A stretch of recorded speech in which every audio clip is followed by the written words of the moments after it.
क्या energy drinks पीने से कामेच्छा बढ़ती है या फिर नपुंसकता आ सकती है? और क्या रेड बुल में घोड़े का स्पर्म मिलाया जाता है? दोस्तों, आजकल मार्केट में बहुत सारी एनर्जी ड्रिंक्स आ चुकी है और उसे पीना भी आम हो चुका है। कहा जाता है कि इन्हें पीने से इंसान की खोई हुई एनर्जी तुरंत वापस आ जाती है और इंसान काफी एक्टिव हो जाता है। इन्हीं ड्रिंक्स में से एक ड्रिंक्स है रेड बुल। लेकिन क्या आप जानते हैं कि इस रेड बुल को कैसे तैयार किया जाता है? इसे पीने से हमारे शरीर पे क्या असर पड़ता है? क्या सच में रेड बुल में इस घोड़े का स्पर्म मिलाया जाता है? अगर हाँ, तो कितने क्वांटिटी में मिलाया जाता है? या फिर रेड बुल का इतिहास क्या है? दोस्तों, आज के इस वीडियो में हम आपको रेड बुल के बारे में हर एक बात बताने जा रहे हैं। दोस्तों, सबसे पहले हम आपको बता दें कि रेड बुल कोई अमेरिकन ब्रांड नहीं है, बल्कि इसे थाईलैंड के आम इंसान ने खेतों में काम कर रहे लोगों के लिए बनाया था, जो सारा दिन काम करने के बाद थक जाते थे।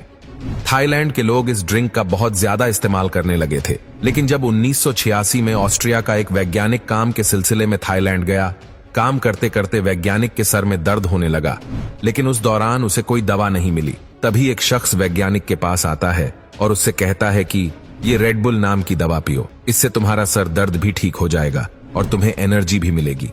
वैज्ञानिक ने बिल्कुल वैसे ही किया जैसा कि उसे कहा गया था और जल्द ही उसका सर दर्द बिल्कुल ठीक हो गया। वैज्ञानिक इस ड्रिंक का दीवाना हो गया और इसे बनाने वाले शख्स के पास पहुंच गया। वैज्ञानिक ने रेड बुल बनाने वाले से कहा कि हमें इसे यूरोपियन देशों में भी बेचना चाहिए, लेकिन वो शख्स एक सादा आदमी था।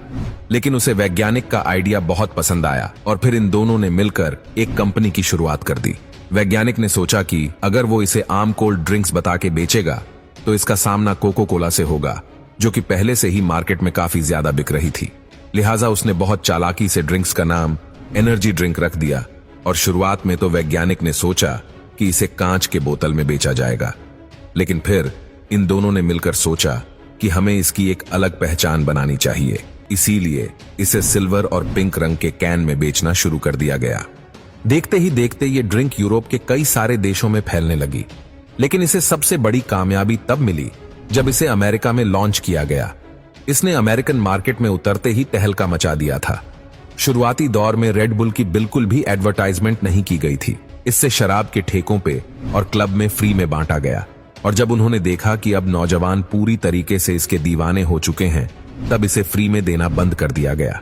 लेकिन रेड बुल के इतिहास में एक ऐसा वक्त भी आया जब इसके ऊपर पाबंदी लगा दी गई थी, और इस पे बैन लगाने वाला एक जर्मन व्यक्ति था, क्योंकि वहां किए गए एक रिसर्च में इसके अंदर 0.4% कोकीन पाया गया था, जिससे पता चलता है कि ये कोई एनर्जी ड्रिंक नहीं है, बल्कि ये एक ऐसा ड्रिंक है जिसे पी के लोग इसे पीने के आदी हो रहे हैं और लोगों को इसकी लत लगती जा रही है। कोर्ट में ये केस 2 सालों तक चलता रहा, लेकिन 2 साल के बाद इस केस को बंद कर दिया गया, या फिर यूं बोले कि रेड बुल ने इस केस को जीत लिया। चलिए दोस्तों, अब हम आपको बताते हैं कि इसे केवल एक बार पीने से आपके शरीर में क्या फर्क आता है, जिसे सुनकर आप अपने दांतों तले उंगलियां दबा लेंगे। एक रिसर्च का कहना है कि इसे पीते ही शरीर का ब्लड प्रेशर बहुत हाई हो जाता है, जिससे हार्ट अटैक होने का खतरा बहुत ज्यादा बढ़ जाता है। वहीं कंपनी का यह कहना है कि रेड बुल पीना केवल वैसे ही होता है जैसे कि कॉफी पिया जाता है, क्योंकि रेड बुल में कैफीन की उतनी ही तादाद मौजूद है जितनी की कॉफी में होती है। लेकिन कभी कंपनी ने यह नहीं बताया कि रेड बुल में पाए जाने वाली और भी चीजें इंसान के शरीर पर कितना असर करती है। यही कारण है कि नॉर्वे और डेनमार्क जैसे देशों ने इस पे बैन लगा दिया है। वहीं कुवैत में इसे 16 साल से कम उम्र के बच्चे नहीं पी सकते। दोस्तों, आपको जानकर हैरानी होगी कि साल 2020 में इस दुनिया में जितने भी लोग हैं, उतने ही क्वांटिटी के रेड बुल के कैन बेचे गए थे। जी हां दोस्तों, तभी तो रेड बुल आज दुनिया के सबसे अमीर कंपनियों में से एक है।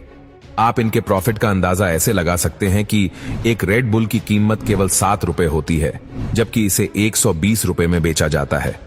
चलिए, अब हम आपको बताते हैं कि रेड बुल कैसे बनाया जाता है। इसे बनाने के लिए सबसे पहले एक कंटेनर में पानी भरा जाता है और इस बड़े से कंटेनर में टोरीन ऐड किया जाता है। इसके साथ ही इसमें कैफीन, सोडियम सेटलेट, साथ ही और भी कई सारे कंपाउंड डाले जाते हैं। इन्हीं कंपाउंड की वजह से ये हमारे शरीर में एनर्जी बनाते हैं।